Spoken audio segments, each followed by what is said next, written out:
Big game, small system. Donkey Kong Land is a portable companion to Donkey Kong Country, launching right between the first and second games in 1995. While carrying over its console counterpart's gameplay, Land is a separate game, much like the Super Mario Land series. Originally released for the Game Boy, the game would also have support for color palettes via Game Boy Color and Super Game Boy, and would eventually see release on the 3DS Virtual Console, but only in the original Game Boy palette, because Nintendo's lazy.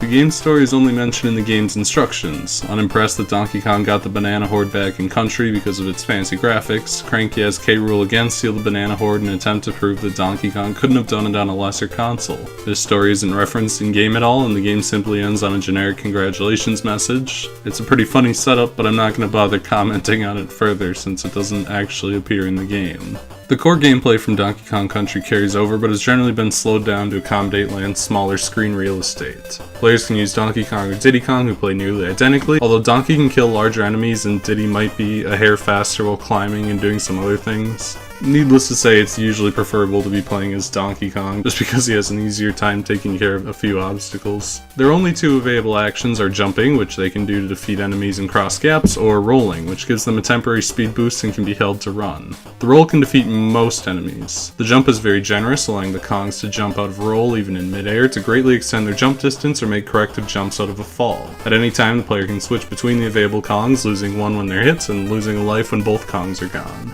It's simple and satisfying to play, but a touch slower and stiffer than in Country. Outside of some issues with screen size, the game plays very well. Most stages will introduce and abandon gimmicks at a pretty rapid pace while bringing in old things based on the level theming.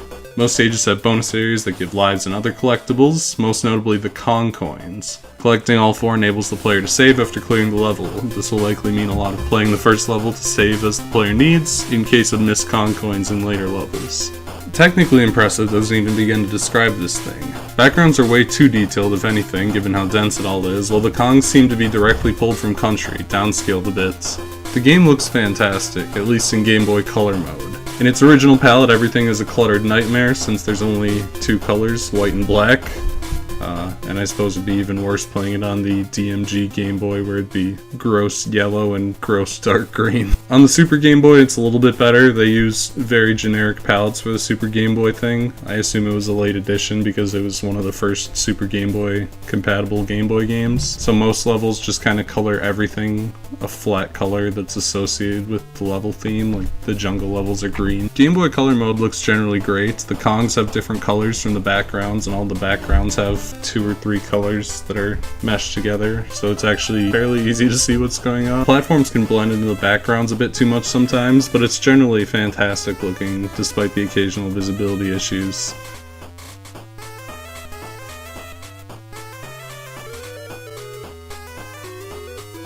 The music is great as always from Rare, including some fantastic downsizes of country songs.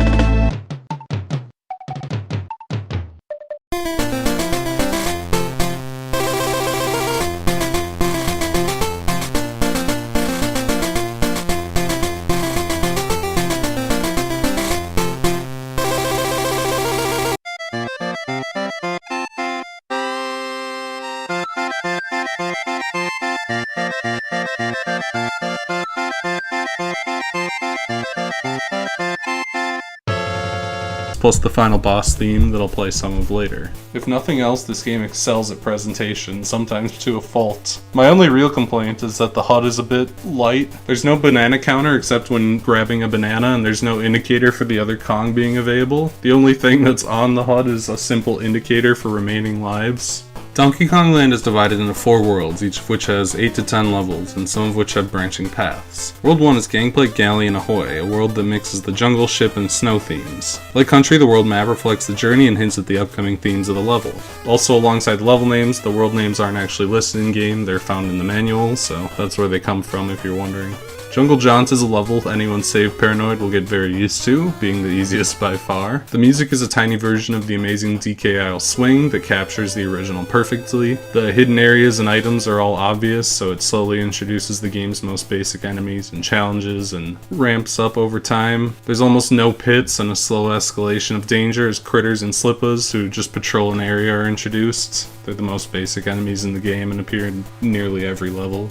It also has a short section where the Kongs can ride Rambi the Rhino, the first animal buddy, who can defeat enemies by walking into them, jump, and charge by holding B to gain a little extra distance in his jump, as well as giving them an extra hit point, a reusable one at that. Getting hit knocks the Kongs off of Rambi, but they can simply get back on during their invincibility. Get very used to playing this level, thankfully it's pretty enjoyable. Freezing Fun is the first of the ice levels. In them, the ground is slippery. Fun is probably not an apt description. The stage is nothing but tiny slopes with gaps between each. The first stage is a cakewalk, but this one is weirdly precise. A few new enemies and tools make appearances. Zingers, bees, which are immune to damage from the Kongs, safe for being hit by barrels, and they hover in place or patrol an area, as well as hogwashes, another flying enemy that can actually be jumped off of, and at a few points must be jumped off of to make large gaps to prove that enemies can be useful to the player. Tigers and barrel cannons are also introduced here and help make bigger jumps and launch the Kongs respectively. While not interesting yet, both of these will show up a whole lot later. Basically, fuck ice levels. This one is obnoxious, but the music is nice. Simian Swing is another jungle themed level. This one's centered on swinging ropes. While ropes do reappear later, most are traveling ropes. These swinging ropes are mostly a one-off. There might be one or two in the game elsewhere. The level's ridiculously short. That's all I have to say about it. Deck Truck is the first ship-based level, accompanied by the track Gangplank Galleon, once again perfectly recreated for the tiny hardware. Like most ship levels, it's very vertical and highly centered around climbing ropes and rope nets to go up, down, and around. Mini Neckies appear, shooting rocks in a slow rhythm to complicate the climbing. One of the bonus areas introduces Espresso the Ostrich, the only other available animal buddy in land, who can jump twice and flap his wings to hover and extend his jump. At the end of Deck Trek, the Kongs get a bomb barrel that they can use to clear one of two rocks on the overworld for branching paths, although you can clear the level a second time to open the other. Good level, the deck theme is pretty fun. The player can choose either level 5 or 6 here, there's no need to do both. If not specifically going for both, I would recommend 6, because 5, Rope Ravine, is another snow level. Granted, the ropes that are first seen here come up a lot later in the game. The Kongs hang from them as they glide right and climb up and down to avoid hazards, usually zingers. The level is short and the ice stuff is pretty minor, but the rope mechanic is straightforward and easy, so missing the extra practice here won't hurt. The sister level Tire Trail is probably worth the practice though. Tires appear a lot and aren't as clear cut as ropes. Tire bounces have 3 heights: no press, which is a short jump, held bounces, holding jump for a large jump, and tap bounces, tapping right as the Kongs hit the tires for a massive bounce. The level itself is another short and straightforward jungle stage, but learning this messy tire stuff is a good enough reason to practice here while it's easy, as opposed to doing the ropes. Rig and Rumble returns to the ship theme for the last time. Themes are world specific outside of cameos and bonus areas. Claptraps and armies first appear here. Claptraps can't be rolled into from the front, and armies roll at the Kongs, immune to being jumped on top of. It's more rope climbing and verticality, but longer. Fun theme, you'll be missed. Congo Carnage is Rope Ravine, and nearly as short, but in the jungle. It's fine. Goodbye jungle theme, you'll also be missed. Arctic Barrel Arsenal is the real intro to barrel cannons, specifically the timing ones. That is, barrels that move back and forth or spin around that the Kongs have to time to launch from in the proper direction. The ice is again a non-factor really, but the stage is pretty tough and long. It's probably the only good ice level, but I'm not really gonna miss the ice theme being gone, given how the other ones were. Wild Sting Fling is the boss stage of the world, where the Kongs fight Wild Sting. The player will always have both Kongs in boss fights, regardless of what they walked in with. Wild Sting flies left and right, and the Kongs just need to bounce on him, and after every hit, he moves slightly faster and goes slightly lower. It's, yeah, all the bosses kinda are like this. They don't last long, and they're not that complicated. World 2 Kremlantis is a funny idea for a theme until you realize that it's water level time. The world map is super cool, a bit cluttered, but very unique looking. The 3 themes this time are Temple, Underwater Ruins, and Coral. 2 of these 3 are underwater themes. Tricky Temple is the first of way too few temple stages. Temple stages don't inherently have any large gimmicks, they're fairly basic outside of using staggered ledges throughout. Crushes are introduced as well, larger enemies that Diddy can't damage. It's a good level, the background and music are great as well, fun theme while it lasts. Kremlantis Chaos is the first underwater rune stage. With no end guard in this game, the Kongs have no available attacks underwater, which makes these really repetitive, because they're limited entirely to very slow swimming around the common enemies of the underwater stuff. Chomps and fangfish with swimming lines are back and forth, and flappers who drop from above and rise back up slowly. Swimming levels are dull and slow paced, with little action and lots of tediously swimming at the top or bottom to avoid enemies outright. Reef Rampage, the first coral stage, is also a swimming level. Coral stages have a little more going on. The coral can hide in visible shortcuts, the Kongs can swim somewhat in the bordering corals, which makes them a little easier in some regards, but the coral levels all just seem to drag on at the same time, be incredibly long and endless and mazy. From here there's a branching path, kind of the opposite of the last one. Both stages on the path give the Kongs a bomb barrel that they need to continue onto the main path, and either can be taken with no pressure to do the other. One is much better than the other, rest assured. Snake Charmer's Temple is the better one, a temple level that introduces snake jars that spawn slippas. It's a very standard level, but it's solid and not a water level. Chomp's Coliseum, on the other hand, is just another underwater rune. There's nothing special about it, just more of the same. Unless you're specifically going out of your way to do all levels, just skip it honestly. This is also the last of the branching paths in the game. Every level from here on is 100% required. Nautilus Chase is another core level, a huge maze filled with Nemos, shellfish that chase the Kongs while they swim and follow them way too closely and for way too long. It's technically an interesting challenge, but the layout of the level is confusing and open and there's a constant need to press on, not to mention it's just really fucking long. I'm pretty sure this one has 3 checkpoints. It's very, very excessive, very bad. Swirlwind Storm is the first of many levels from here on that play with more or less one-off gimmicks. Swirlwinds are small tornadoes that can be used as a spring when bounced on top of, and by bouncing on them they'll also gain momentum in the direction of the Kongs, although not as quickly. This lets them be repositioned, dropped into little crevices to prevent them from moving, or even be intentionally moved away from crevices to get collectibles that they would otherwise block by falling on top of them. It's a really great level. These levels that are centered around these unique one-off gimmicks tend to be really interesting. Seabed Showdown is Kremlantis' boss level and is actually kind of a neat fight despite being an underwater level. Giant Clam will warp around the area and shoot pearls at the Kongs who need to bait Giant Clam into shooting the other Clam who will reflect its projectile back at it. It's surprisingly good for an underwater fight. Too bad every other underwater level was a giant drag and thank God that they're all gone now. That's it for the swimming in the game. There's some bonus paths that have a little bit of swimming, but failing in bonus half just leaps you forward and doesn't waste lives, so. World 3 is titled Monkey Mountains and Chimpanzee Clouds. Probably should have picked either or for the name. The world is split between caves, mountains, and clouds, and also abandons any split paths along the route. Pothole Panic is the first cave stage. These are kind of the generic theme of this world, but a little more interesting. With tight paths the Kongs have to crawl through, limiting jumps and rolls, as well as introducing tires that aren't partially buried. The Kongs can push them around to open up new paths, sometimes pushing them very far to get to optional and bonus areas.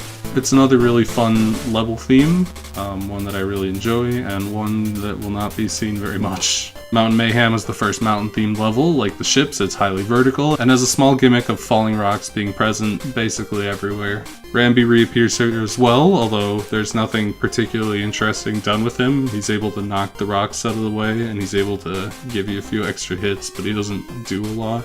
The mountain stuff is fine, a bit plain if anything.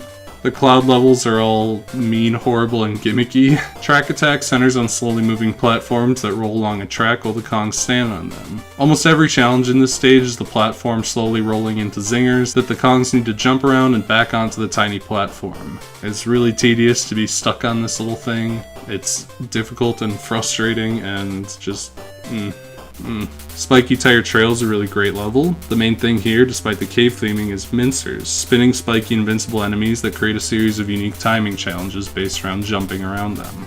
It's a really great platforming challenge. There's not much to it, but it's just easily one of the best in the game.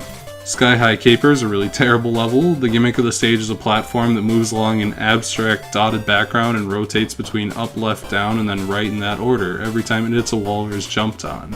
Controlling it is a horrible and awkward nightmare. It never feels good and demands some very stupid precision. This level took me longer alone than any of the other worlds did. It is such an awful gimmick. Landslide Leap is more of the same for mountains, less vertical, okay challenge, but not excessively interesting. Collapsing Clouds is pretty neat, another fun gimmick. Most platforming is done on clouds that vanish shortly after being landed on, forcing quick movement and fast thinking of pure platforming. Espresso makes his only appearance outside of bonus levels in Collapsing Clouds as well, getting a little more use somewhere that he can actually stretch his legs. This is the only good sky level. The boss level of the long-titled world is Mad Mole Holes, where the pair fight Hard Hat. It's whack-a-mole. Hard Hat throws his hat, exposing his head, and the Kongs jump on him as he slowly gets faster. It's again very easy, as all the bosses have been.